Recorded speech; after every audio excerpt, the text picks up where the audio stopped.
죽은 줄 알았던 첫사랑의 귀환. 저는 그 사람이 죽은 줄 알았어요. 진짜로요. 장례식도 갔고 영정사진도 받고 흰 국화를 손에 들고 절을 했어요. 그 사람 어머니가 저를 붙잡고 울던 것도 기억해요. 그게 25살 때 일이에요. 그 사람 이름은 수연이에요.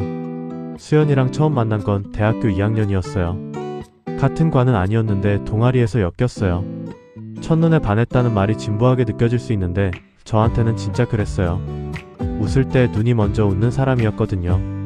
인연을 사귀었고 그 인연이 제 인생에서 가장 선명한 시간이에요. 근데 수연이가 갑자기 아팠어요. 심장 쪽 문제였는데 처음엔 수술하면 된다고 했어요. 수술도 했고요.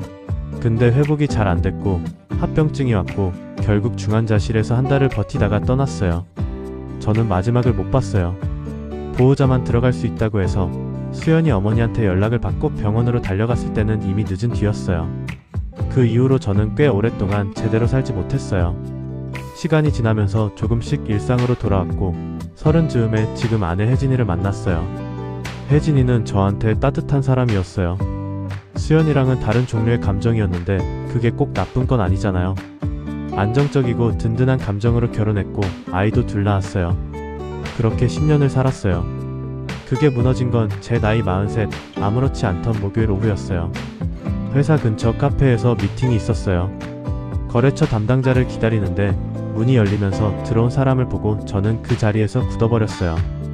얼굴이 조금 달랐어요. 나이가 들었으니까요. 근데 눈이 먼저 웃는 그 사람 특유의 표정은 똑같았어요. 수연이었어요. 저는 한동안 말을 못했어요. 그 사람도 저를 보더니 멈췄어요. 서로 그냥 서 있었어요. 카페에 안소음이 하나도 안 들렸어요. 수연이가 먼저 입을 열었어요. 살아있었다고 미안하다고요. 그날 들은 이야기는 이래요. 수연이는 사실 죽지 않았어요. 당시 상황이 위급했던 건 사실인데 수연이 어머니가 수연이 몰래 저한테 이별을 선고한 거였어요. 수연이가 심장 수술 후에 평생 관리가 필요한 몸이 됐고 어머니 입장에서는 젊은 남자가 평생 짐을 지고 살길 원하지 않았던 거예요. 딸을 위한다는 명목도 있었고요. 수연이도 오랫동안 그 사실을 몰랐어요. 어머니가 저한테 연락해서 장례를 치르는 것처럼 꾸몄고 수연이한테는 제가 먼저 떠났다고 했어요. 수연이가 그 진실을 알게 된 건 어머니가 돌아가시기 전에 고백하면서였어요. 그리고 어머니 유품을 정리하다가 제 이름과 회사 이름이 적힌 메모를 발견했고 수소문에서 저를 찾아온 거였어요. 저는 그 이야기를 들으면서 분노가 올라왔어요. 수연이 어머니한테요.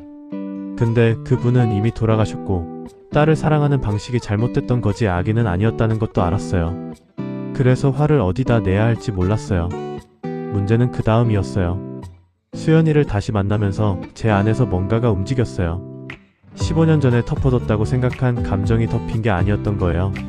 수연이도 비슷한 것 같았어요. 우리는 그 이후로 몇 번을 더 만났어요.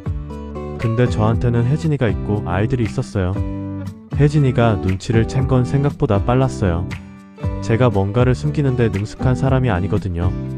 어느 날 혜진이가 조용히 저를 불러서 요즘 무슨 일 있냐고 물었어요. 저는 그 자리에서 다 말했어요. 수연이 이야기, 그 사람이 살아있다는 것, 다시 만났다는 것까지요. 숨길 수가 없었어요. 숨기는 게 더 나쁜 짓이라는 걸 알았으니까요. 혜진이가 한참 아무 말도 안 했어요. 그러다가 이렇게 말했어요. 당신이 그 사람을 아직 사랑하는 것 같으면 지금 말하라고. 그걸 숨기면서 이 집에 있는 게 더 잔인한 거라고요. 저는 그 말 앞에서 정말 오래 생각했어요.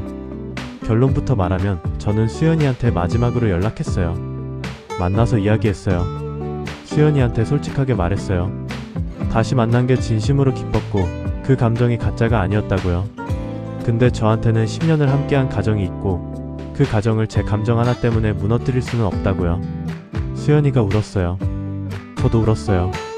그 자리가 진짜 이별이었어요. 25에 하지 못한 이별을 43에 한 거예요. 집으로 돌아와서 혜진이한테 말했어요. 정리했다고요. 혜진이가 바로 뭔가를 말하지는 않았어요. 그냥 밥을 차렸어요. 저는 그 밥상 앞에서 혜진이가 얼마나 단단한 사람인지 새삼 느꼈어요. 우리 부부는 그 이후로 상담을 받았어요. 쉽지 않았어요. 혜진이가 받은 상처가 작지 않았고 신뢰를 다시 쌓는데 시간이 걸렸어요. 근데 혜진이가 포기하지 않았고 저도 포기하지 않았어요. 수연이는 지방으로 이사 갔다고 들었어요. 잘 살고 있다는 소식도 간접적으로 전해 들었고요. 그 사람이 행복하길 바라는 마음은 지금도 있어요. 그게 미련이 아니라 진심이라고 저는 생각해요. 어떤 감정은 사라지는 게 아니라 자리를 찾아가는 것 같아요. 수연이에 대한 감정이 없어진 건 아닌데 그 감정이 제 현재를 흔들 권리는 없다는 걸 알았어요. 그 경계를 지킨 게 결국 저도 혜진이도 아이들도 지키는 방법이었어요. 죽은 줄 알았던 사람이 돌아왔을 때 저는 과거로 돌아가는 대신 현재를 선택했어요. 그게 옳은 건지 지금도 완전히 확신하지는 못해요. 근데 후회는 없어요. 구독과 좋아요는 큰 힘이 됩니다. 막장 5분과 함께 특별한 이야기를 함께 해보세요. 우리 주변의 이야기를 빠르게 만나보세요.